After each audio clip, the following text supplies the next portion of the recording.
বিদ্যুৎ বিল প্রত্যাহার এবং অঙ্গনওয়াড়ি কর্মীদের বেতন বৃদ্ধি সহ একাধিক দাবিতে সরব হলো কংগ্রেস। বুধবার প্রাকৃতিক দুর্যোগকে উপেক্ষা করে গণধর্ণা সংগঠিত করল উদয়পুর জেলা কংগ্রেস। অসংগঠিত শ্রমিক সংগঠনের ডাকা এই কর্মসূচিতে উপস্থিত ছিলেন পিসিসি সভাপতি আশিস কুমার সাহা, উদয়পুর জেলা কংগ্রেস সভাপতি টিটন পাল, অসংগঠিত শ্রমিক সংগঠনের রাজ্য সভাপতি শান্তনু পাল সহ আরও অনেকে। সেখানে বিদ্যুতের সমস্যা সহ একাধিক ইস্যুতে সরকারের সমালোচনা করেন নেতৃত্ব। আমরা শুনবো ঠিক কি জানাচ্ছেন তারা। যারা মাফিয়ারাজ কায়েম করে তুলনাবাজিতে অর্থ উপার্জন করছেন, যারা আর্থিক দুর্নীতি করে নয়ছয় করে অধিক অর্থ উপার্জন করছেন, আজকে তাদের হয়তো সেটা সরকারের যে পদক্ষেপ, এই পদক্ষেপ নিয়ে মোকাবেলা করার প্রয়োজন হবে না। কিন্তু সব অংশে যারা মধ্য আয়ের, নিম্ন আয়ের, গরিব অংশের মানুষ, আজকে তাদের কিন্তু এই বর্ধিত বিদ্যুৎ বিল প্রদান করার ক্ষেত্রে একটা গভীর ক্ষোভের সঞ্চার হয়েছে।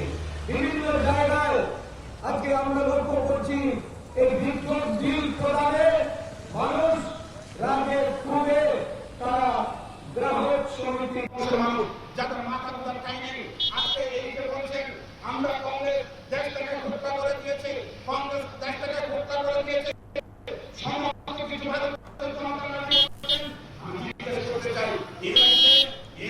আপনারা 7 বছর ক্ষমতা আছে, দিল্লিতে 12 বছর ক্ষমতা আছে, ভালো একটা প্রকল্পের নাম বলুন। একটা প্রকল্পের নাম বলতে পারবে না। যে সমস্ত প্রকল্প কংগ্রেস চালু করেছে সেই প্রকল্পের নাম পরিবর্তন করে মানুষের কাছে সেখানে পাঁচ সেখানে চেষ্টা করছেন।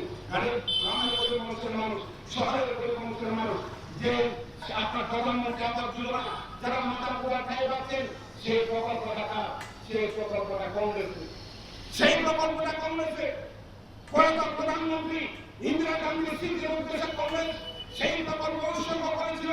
সেই প্রকল্পের নাম ছিল ইন্দিরা গান্ধী আবাস যোজনা।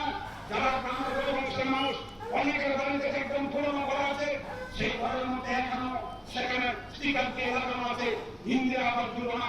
এই সরকার ক্ষমতা আসার পর সেই ইন্দিরা গান্ধীর নাম সেই প্রকল্প থেকে মুছে দিয়ে সেখানে বলছেন প্রধানমন্ত্রী সেখানে আবাস যোজনা।